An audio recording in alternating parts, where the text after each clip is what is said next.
Salam sejahtera untuk kita semua. Perkenalkan, nama saya Samuel Sonersianto dari UPN Veteran Yogyakarta yang sedang melaksanakan kuliah kerja nyata pada angkatan 76 yang berlokasi di Padukuhan Pundung, Kelurahan Girikarto, Kapanewon Panggang, Kabupaten Gunung Kidul. Saat ini media sosial sudah digunakan oleh sebagian besar pengguna internet. Media sosial juga sudah menjadi sarana untuk mempromosikan dan memasarkan produk. Promosi produk melalui media sosial dianggap cukup efektif menjangkau calon pelanggan dengan mudah. Banyak orang yang sudah berhasil meningkatkan penjualan dengan menggunakan media sosial. Pertanyaannya, apakah Anda sudah menggunakan media sosial sebagai sarana promosi produk Anda? Apakah Anda sudah melakukannya dengan benar? Atau apakah Anda menggunakan satu platform saja dan ternyata belum mendapatkan hasil maksimal? Kita akan bahas pada poin berikutnya. Apa itu promosi di media sosial? Dalam dunia bisnis dikenal sebagai social media marketing. Dikutip dari buffer.com, social media marketing adalah penggunaan platform media sosial untuk terhubung dengan pengguna media sosial yang bertujuan membangun brand, meningkatkan penjualan, dan meningkatkan kunjungan website. Seberapa besar pengguna media sosial di Indonesia?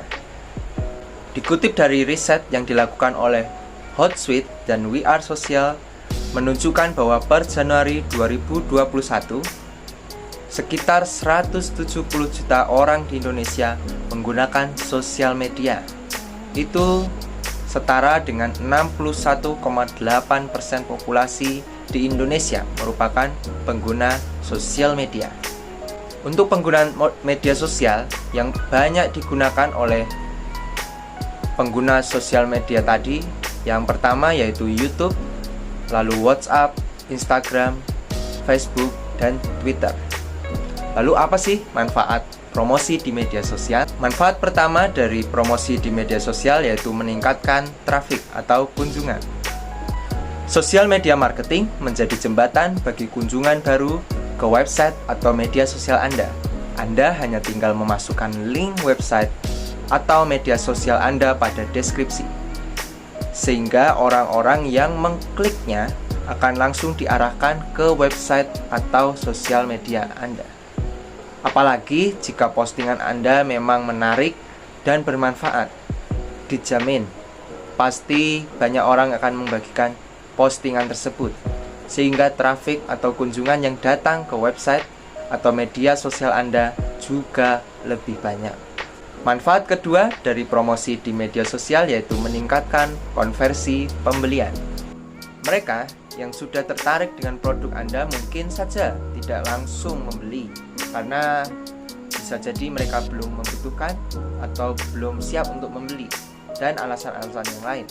Namun, saat mereka memerlukan sesuatu kebutuhan yang sesuai dengan produk Anda lah yang akan ada di pikiran mereka, dan mereka pun akan mencari tahu dan akan membeli produk Anda. Mempromosikan brand kepada orang yang sudah tertarik tentu akan meningkatkan konversi pembelian produk.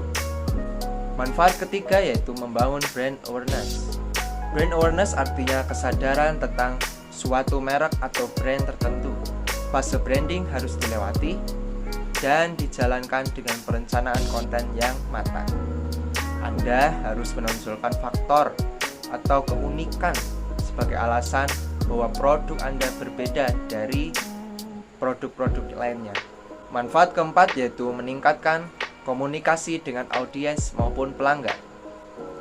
Komunikasi merupakan hal yang penting dalam setiap hubungan, termasuk hubungan antara penjual dan pembeli atau pelanggan. Pelanggan bisa mengirimkan pesan, komentar, atau mention brand Anda di media sosial. Anda akan langsung mendapatkan pemberitahuan dan bisa segera merespon pelanggan Anda. Apakah semua media sosial efektif untuk mempromosikan produk UMKM? Ternyata tidak semua. ada beberapa kelompok atau target konsumen yang aktif hanya di Facebook atau Instagram. Oleh karena itu, kenali target konsumen. Apakah konsumen tersebut aktif hanya di beberapa media sosial tertentu? Lalu profil konsumen tersebut seperti apa? Misalnya umur, pekerjaan, lalu hobi, dan profil konsumen yang lainnya. Oleh karena itu, ada beberapa saran untuk dapat mempromosikan produk UMKM Anda. Yang pertama yaitu Google Business School. Google Business School adalah layanan gratis dari Google untuk menampilkan profil bisnis Anda. Layanan ini sangat bermanfaat bagi konsumen untuk dapat menemukan bisnis Anda dengan mudah. Misalnya informasi alamat, nomor telepon, jam operasional, dan lainnya. Di dalam Google Business dapat dijelaskan tentang produk Anda dan menambahkan website. Jika belum ada website, maka bisa ditambahkan alamat Facebook atau Instagram atau media sosial Anda. Mengapa perlu membuat Google Business School? Karena rata-rata orang mencari sesuatu melalui Google. Pencarian di Google tentu berbeda dengan Facebook dan Instagram. Membuat Google Business School sangat penting untuk menunjang visibilitas atau terlihatnya bisnis Anda secara online. Artinya, semakin mudah bagi brand bisnis Anda untuk dikenal oleh masyarakat. Setelah membuat Google Business School, Anda bisa membuat Facebook Business. Setelah itu, buatlah juga Instagram Business.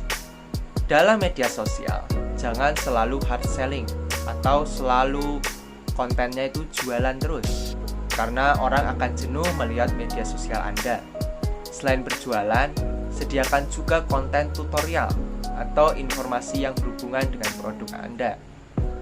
Dalam media sosial juga, Anda bisa menggunakan atau memanfaatkan iklan atau ads berbayar untuk meningkatkan kunjungan dari pengguna media sosial. Tujuan membuat akun media sosial resmi adalah yang pertama, memperluas jaringan pemasaran produk, kedua, mendapat pelanggan baru, ketiga, meningkatkan kunjungan, dan keempat, membangun branding. Dengan menggunakan WhatsApp sebagai media pemasaran online, Anda bisa menjangkau lebih banyak orang. Oleh karena itu, pastikan untuk membuat akun WhatsApp bisnis resmi terlebih dahulu. Nah, kelebihannya apa dari penggunaan WhatsApp bisnis ini? Yaitu yang pertama, dapat menampilkan profil bisnis sehingga tampak lebih profesional.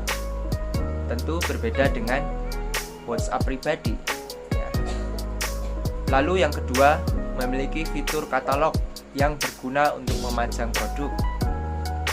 Kelebihan ketiga, WhatsApp Business dilengkapi dengan statistik dan label pesan untuk memudahkan monitoring. Lalu, apa saja strategi promosi di media sosial? Yang pertama yaitu kita menentukan tujuan dari promosi. Promosi di media sosial itu tidak melulu untuk berjualan saja. Anda juga perlu menentukan tujuannya, karena tujuan menentukan target pasar dan cara promosi. Misalnya, apabila promosi bertujuan untuk meningkatkan kesadaran produk, maka yang akan dilakukan adalah mengedukasi tentang produk tersebut seperti fitur, manfaat, cara pemakaiannya. Jika tujuan promosi adalah untuk berjualan, maka yang akan dilakukan adalah memasang foto, ukuran, harga, dan lain-lain. Contoh tujuan dari promosi di media sosial yaitu brand awareness atau kesadaran terhadap merek, public relations atau hubungan dengan konsumen. Yang ketiga, brand advocates atau anjuran merek. Keempat, research and development atau riset dan pengembangan. Lalu leads and sales atau prospek dan penjualan. Strategi kedua adalah Anda perlu menentukan ukuran keberhasilan. Dalam melakukan promosi di media sosial, perlu ukuran apakah promosi yang sudah Anda lakukan berhasil atau tidak. tanpa menggunakan angka atau parameter, maka akan sulit mengukur keberhasilannya. Beberapa ukuran yang bisa digunakan adalah seperti followers atau pengikut, like atau tanda suka, lalu jumlah tayangan, lalu jumlah share atau membagikan konten, dan lain-lainnya. Strategi ketiga yaitu memantau kompetitor. Jangan ragu untuk memantau kompetitor atau orang yang menjual produk yang sama dengan Anda. Amati upaya promosi yang dilakukan. Setelah itu, Anda bisa meniru atau memodifikasi cara promosi mereka. Yang perlu diamati dari kompetitor adalah: pertama, media sosial apa yang digunakan dan bagaimana pelaksanaannya. Lakukan analisa apakah sudah berhasil atau belum. Jika belum, maka ada kesempatan untuk melakukan program promosi yang lebih baik. Yang perlu diamati kedua, konten promosi dan hashtag yang digunakan. Apabila konten mereka berhasil, gunakan idenya dan ciptakan konten yang lebih unik.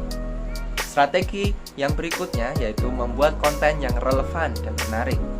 Konten yang baik biasanya adalah konten yang memberikan edukasi dan informasi. Dengan memberikan konten yang edukatif, maka orang atau pengguna media sosial yang melihat iklan atau konten Anda itu melihat Anda sebagai orang yang berintegritas dan ahli di bidangnya.